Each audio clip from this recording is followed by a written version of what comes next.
A continuación, iniciaremos con nuestro primer panel, el impacto del crédito y cobranza como soporte en la estabilidad financiera, un espacio fundamental para comprender el contexto macroeconómico actual y los desafíos y oportunidades del sector. Para este panel nos acompañan Julio José Prado, director del área de economía del IDE Business School en Ecuador. Es economista por la Universidad Católica del Ecuador e ingeniero comercial por la Universidad de las Américas. Cuenta con un MBA de la Universidad Business School y con un PhD en Management con enfoque en competitividad y desarrollo industrial de la Universidad de Lancaster en el Reino Unido. Julio José fue ministro de Producción, Comercio Exterior, Inversiones y Pesca y fue presidente ejecutivo de Asobanca.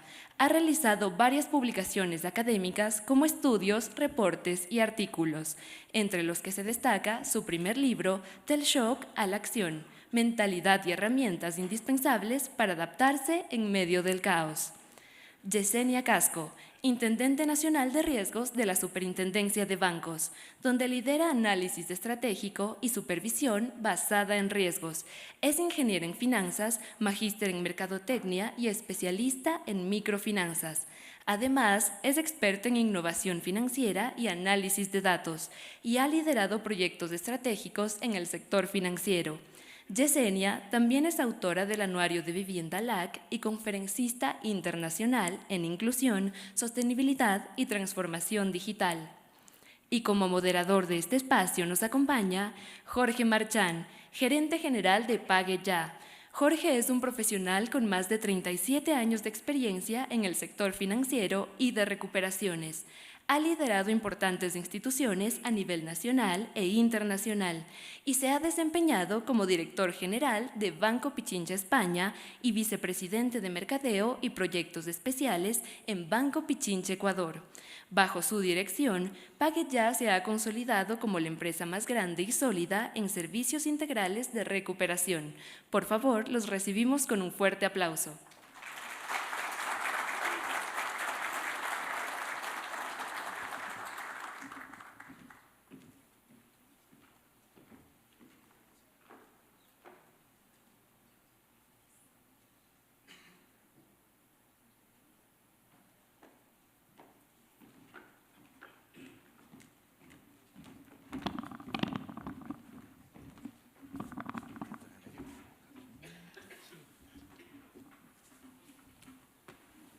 Buenos días. Bueno, para mí, lo primero, darles la bienvenida y agradecer su participación y esperemos tener una conversación que nos ayude a crecer o aportar en este tema. ¿Cómo introducir un tema tan importante? Tal vez haciéndolo a través de una reflexión. Los bancos o las instituciones financieras tienen una limitación a su apalancamiento. Normalmente se mide y se controla cuál es el nivel de activos o de activos ponderados por riesgo y contingentes en relación al patrimonio.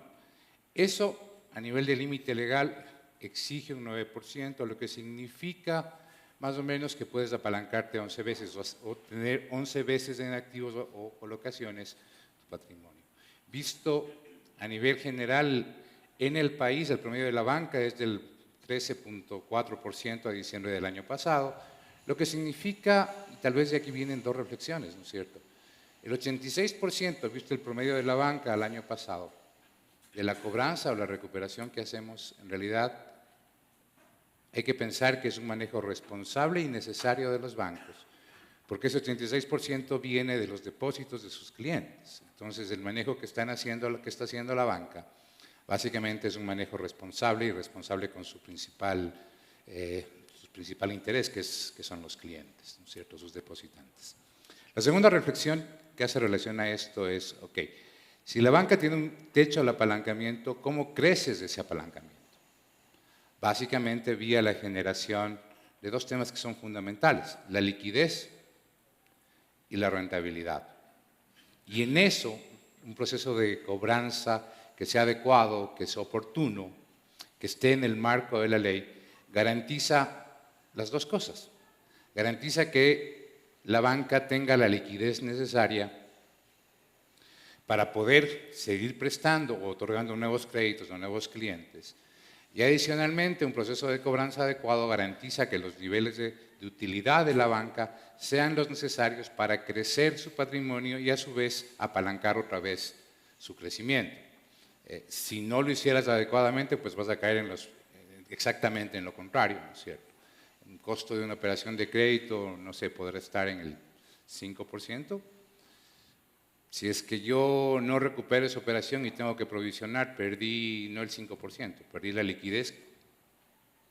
Y además estoy obligado a provisionar, lo cual es lógico y está bien, el 100% de la operación que no recuperé. Entonces, desde esa perspectiva es fundamental esta acción coordinada y hay que entender que la cobranza o la recuperación es parte fundamental de este proceso conjunto, donde las empresas de recuperaciones además somos socios estratégicos de las instituciones financieras, entendiendo, inclusive o evaluando en alguna medida sus procesos de colocación, ya que nosotros desde la perspectiva de lo que vemos, de lo que actuamos, podemos entender o retroalimentar a las instituciones financieras respecto a las mejores prácticas a nivel de colocación. Creo que en esa perspectiva es muy importante el trabajo que hacemos. Además, normalmente en los ciclos económicos, cuando la economía comienza a decaer o comienza a tener algunos problemas, en lo primero que se siente es en los procesos de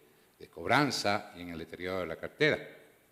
Más o menos es ese camino que además después deriven procesos de liquidez, solvencia, que han derivado en problemas como el que tuvimos tal vez en el año 2000 o en algunos eventos que han habido en el pasado.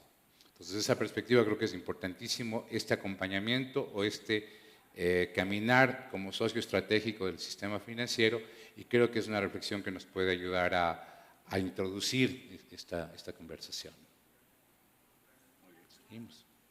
Bueno, muchísimas gracias. Muy buenos días con todos. Un especial agradecimiento por la invitación a la Asociación de Empresas de Cobranzas del Ecuador. Realmente muy contentos de poder participar en este gran evento. Yo quisiera empezar y abrir una idea central, que es la cobranza es una función de estabilidad y no únicamente es un tema operativo. ¿Por qué decir esto? Porque la cartera no se deteriora primero en el balance, se deteriora primero en el comportamiento de pago de los clientes. ¿Y qué pasa cuando la cobranza falla? La primera que lo siente es la liquidez. Algo muy importante y en términos técnicos que todos ustedes conocen es el ciclo de crédito. ¿Cómo funciona este? Este es un mecanismo de transición. ¿Cuándo? La originación, el monitoreo, la mora temprana y la cobranza se integran. Esta cadena opera conectada. La cobranza se convierte en caja y por tal motivo esto permite que se proteja el fondeo.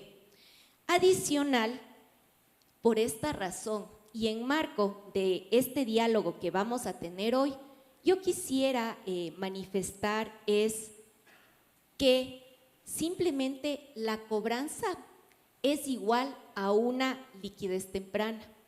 La liquidez anticipada es un soporte real de la estabilidad sistémica que podemos tener en el país. Un poco para que ustedes puedan conocer, esta es la evolución que ha tenido la morosidad tanto de la banca pública como de la banca privada en el país desde el año 2021, teniendo como un pico reciente en julio y en septiembre del 2024 con un indicador de 4.81. Un último dato, a diciembre del 2025 tenemos un indicador de 3.85 de morosidad, tanto de la banca pública como de la banca privada. Esta reducción de la mora reciente es una señal positiva, pero también es una advertencia que tenemos en cada una de las organizaciones. Porque cuando el comportamiento de pago mejora en cada uno de los clientes, se abre la oportunidad de que podamos tener un crecimiento más sano, pero también un crecimiento más sostenible. Que esto es muy importante para que cuando la cartera vuelva a tensionarse, los efectos macroeconómicos y los costos que están asociados a estos suelen materializarse con mayor rapidez.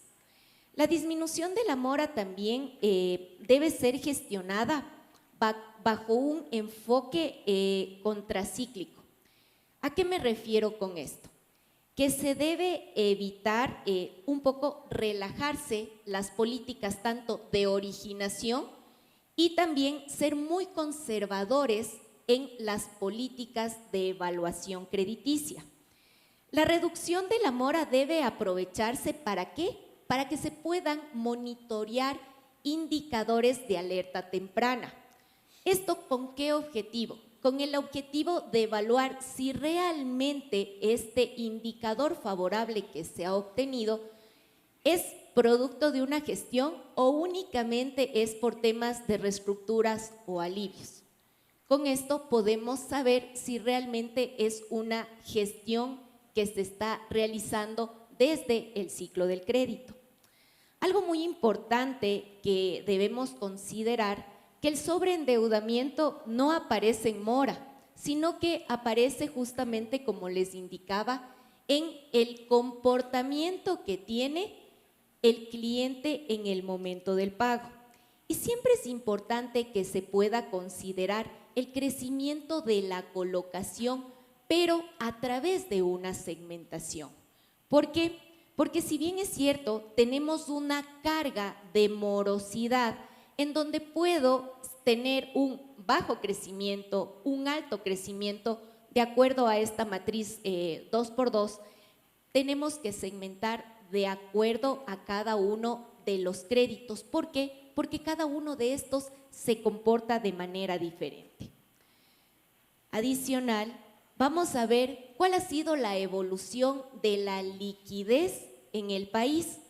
Podemos ver que la liquidez en enero del 2021 alcanzó un 31.99%.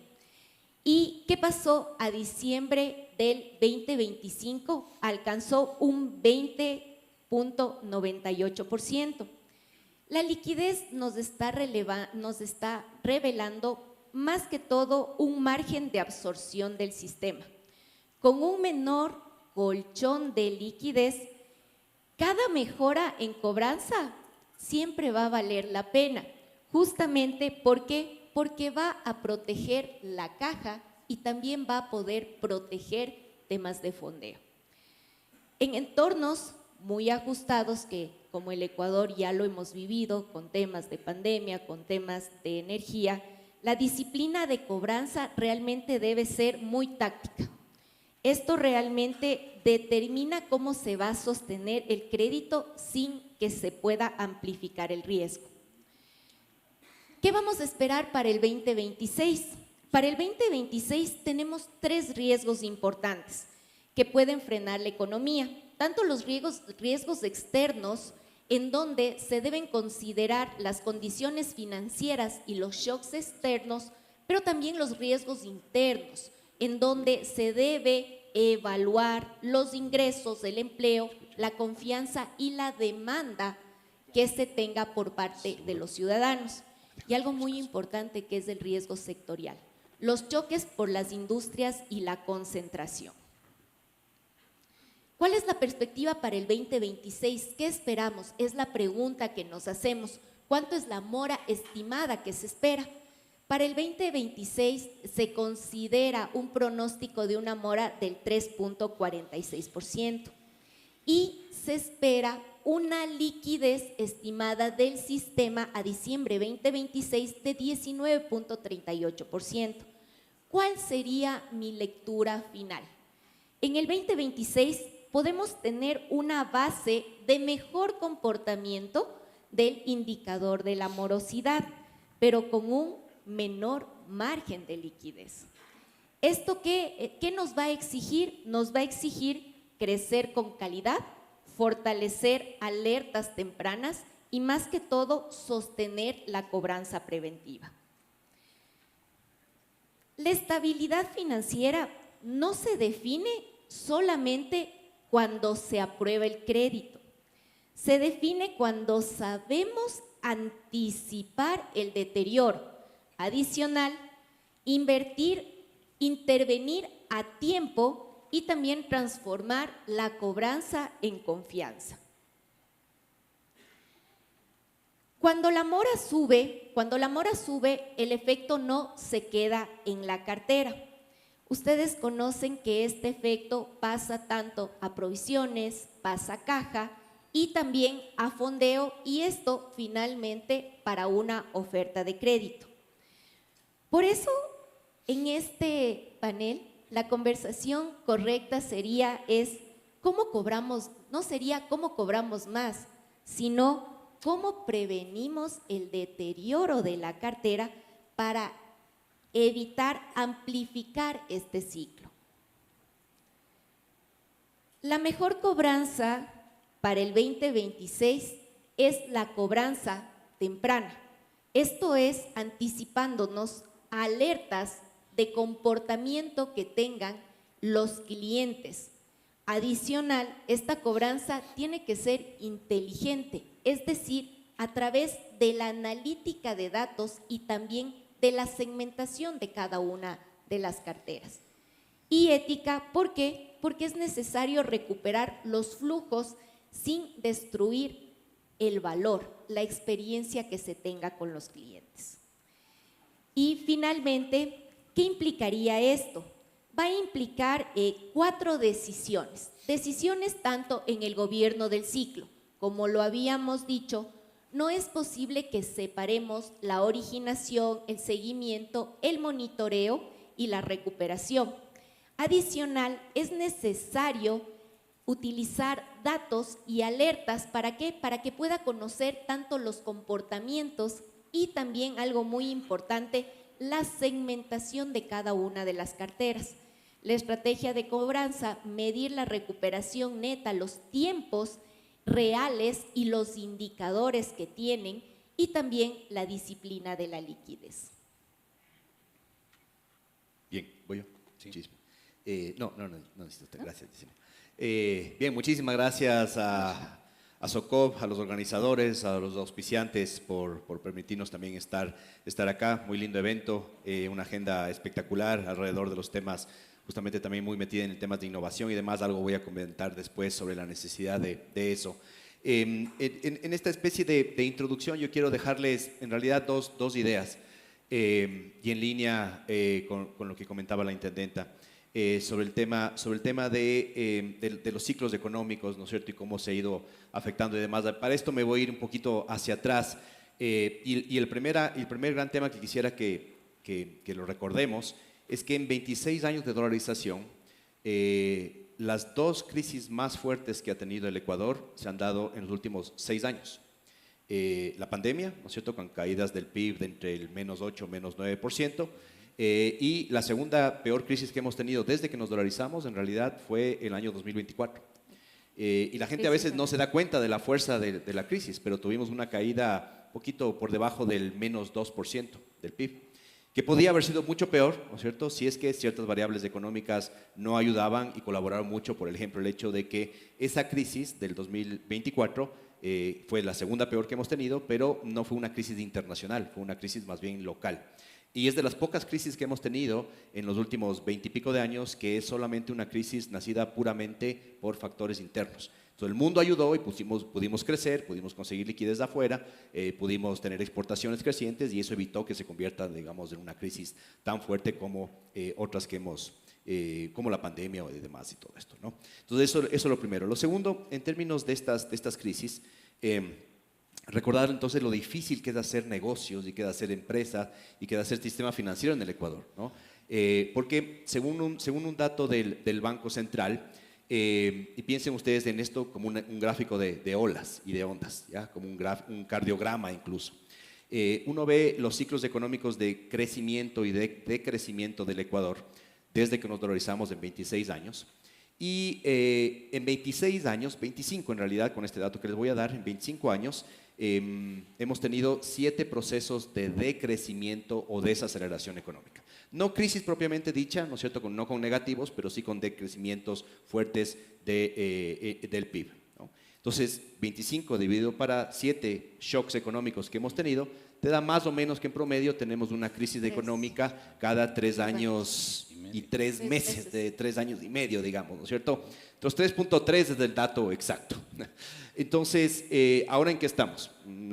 Tuvimos una caída muy fuerte de crisis de 2024, recuperación, ¿no es cierto?, fuerte en el 2025, recuperación esperada también en 2026, ya vamos 2 años y pico, ¿no es cierto?, 2026 primer año de crecimiento, 2025 de crecimiento, 2026 de crecimiento, 2027 será un año también de crecimiento y ya hacia finales de 2027 deberíamos volver, si es que simplemente hacemos esta división aritmética, matemática simple, a finales del 2027, inicio del 2028, deberíamos de estar entrando en un nuevo periodo de ciclo recesivo, ¿no? Y entonces lo que tenemos que ir viendo y lo comentaremos después son cuáles son esas alertas tempranas de que el ciclo está cambiando y que puede la cosa volver a ponerse. No va a ser nada diferente para quienes ya han hecho empresa durante 25 o 26 años, pero sí es molesto, ¿no? Porque tenemos en el Ecuador esta tendencia de que somos muy felices durante un año. Entonces el año pasado crecimos al 3.8%, entonces fuimos felices, hubo ventas, crecimiento, la cosa mejora, la popularidad política también mejora, ¿no? Y de pronto al año siguiente ya comenzamos con una expectativa de crecimiento alrededor del 2%, según algunos cálculos nuevos 2.5%, pero me parece una estimación un poquito relajada, yo creo que estará más alrededor del 2%, y ya para el próximo año estaremos otra vez rozando el 1%, ¿no es cierto?, y acercándonos quizás hacia el 0% en el 2028. Y los factores fundamentales que hacen que haya un crecimiento económico fuerte no se sostienen.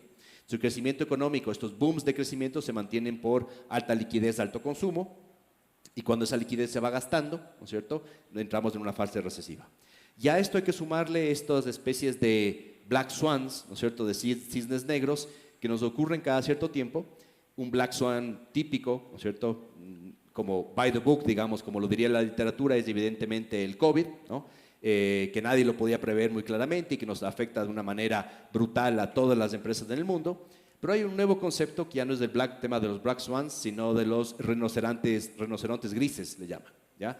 Entonces el black swan es algo que no podías prever, algo que no sabías que pasaba. Los rinocerontes grises son aquellos que le ves que viene corriendo, ¿no es cierto?, y sin embargo no te haces de un lado, ¿ya? Y esos rinocerontes grises en el Ecuador son ya cosas de las cuales voy a conversar con un poquito más de detalle después.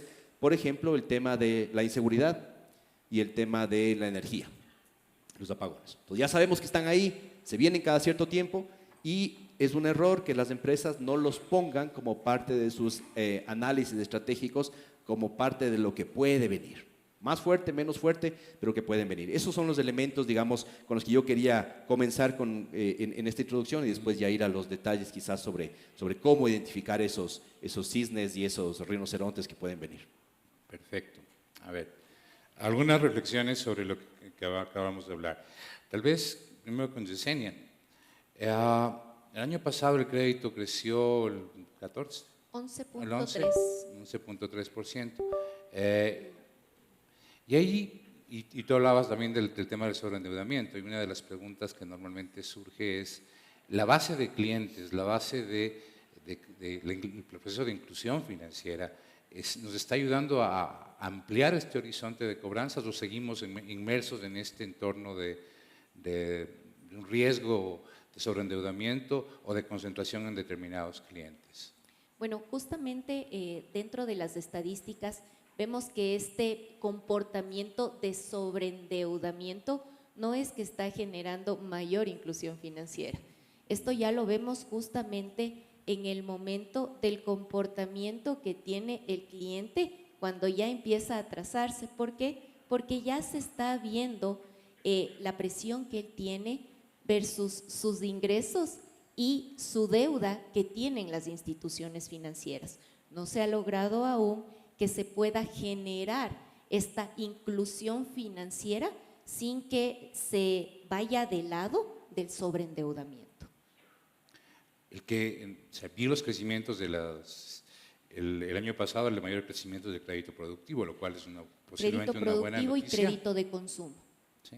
Pero no hay un crecimiento de microfinanzas, por ejemplo, que posiblemente va en contra de este proceso de inclusión.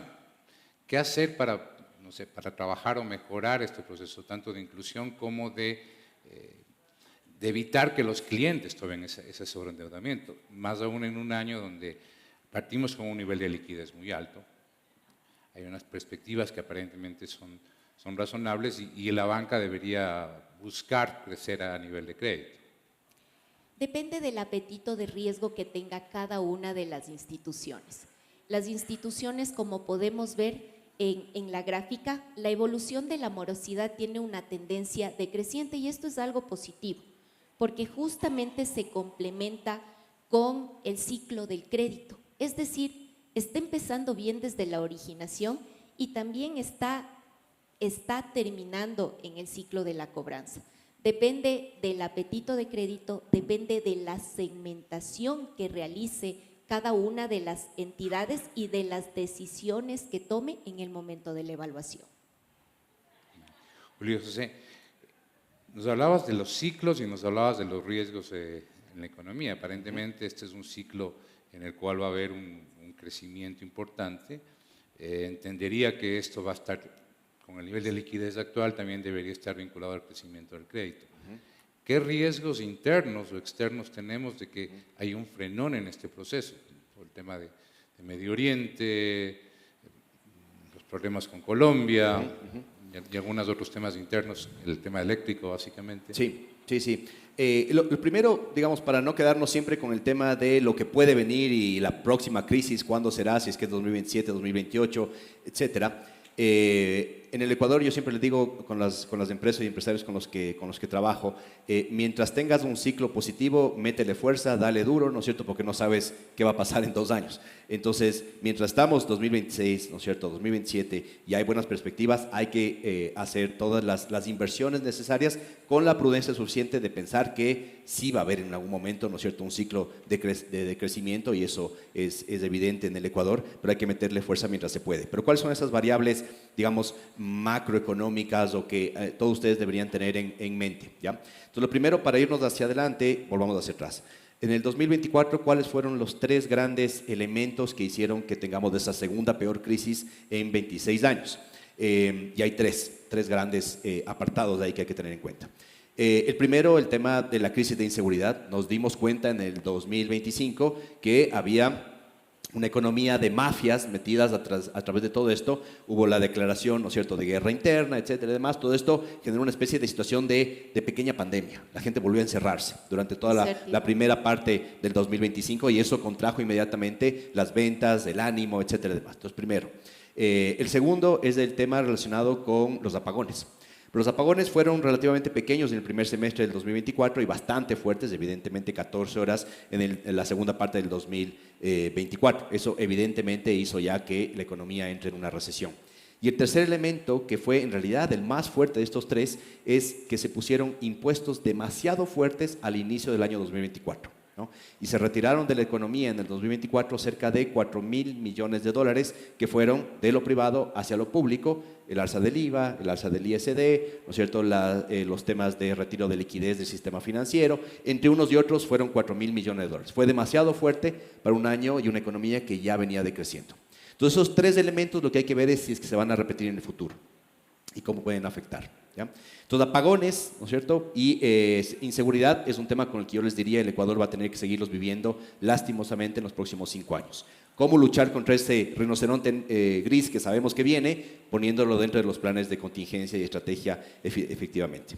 Un tercer tema que me parece esencial, ya más específico, Jorge, es el tema de la informalidad y los temas micro. Está clarísimo que, bueno, el 95% de las empresas formales del Ecuador son microempresas. Y ahí es donde más problemas ha habido. Desde la pandemia no se recuperaron bien, 2024 los volvió a golpear y les está golpeando los apagones y la inseguridad de una forma que no le está golpeando a la gran empresa o que es una volatilidad mucho más alta. Entre el 2023 y 2024 desaparecieron 105.000 empresas micro, ¿no? Desaparecieron. Hubo un decrecimiento de cerca de 10% de las microempresas en el Ecuador.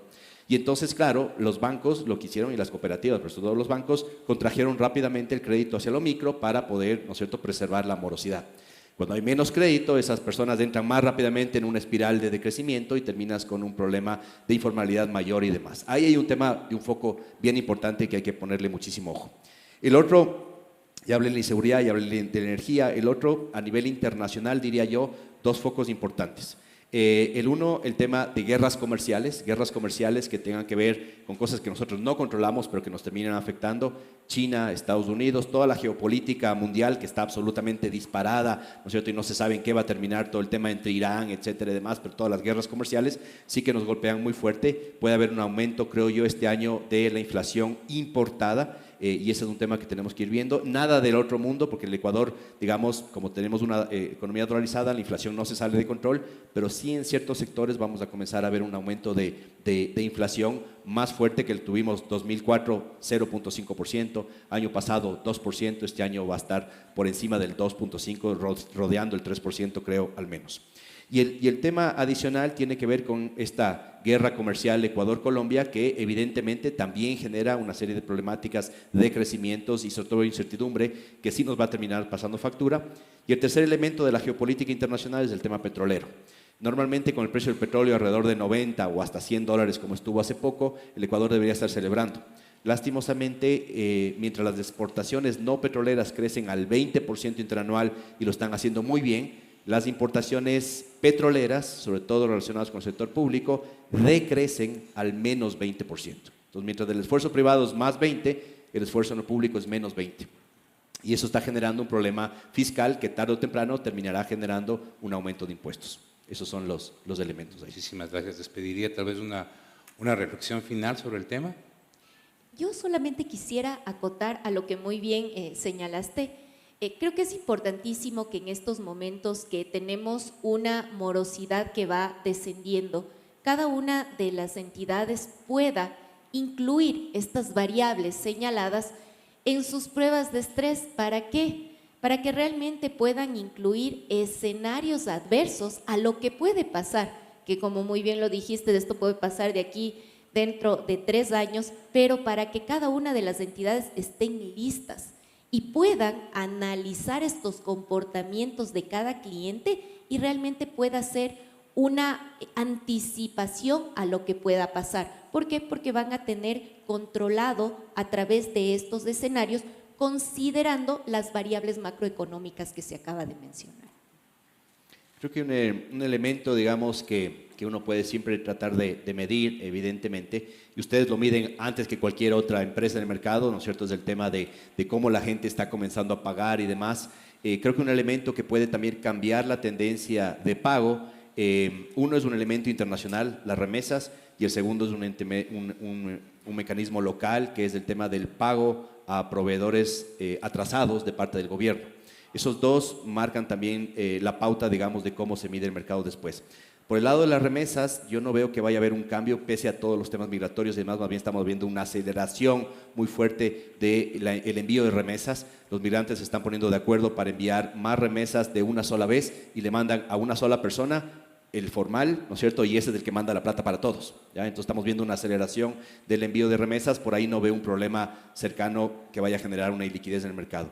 Donde sí hay un problema es en el pago a proveedores de parte del sector público, porque siempre hay, ¿no es cierto?, caja apretada y tema de más, y se está haciendo una especie de bola de Tú nieve. comentabas hace un ratito el tema de esta carga tributaria en el 2024, que en realidad mucho de esto fueron una suerte de anticipos de impuestos, lo cual debería generar una presión fiscal al gobierno ahora. Sí, bueno, eso es lo que está pasando, ¿no es cierto? Porque cuando tú regresas al gobierno y le dices, bueno, ya me cobraste, ahora sí, ¿no es cierto? Me estás debiendo algo, dame el vuelto, el gobierno se da la vuelta y dice, yo no tengo.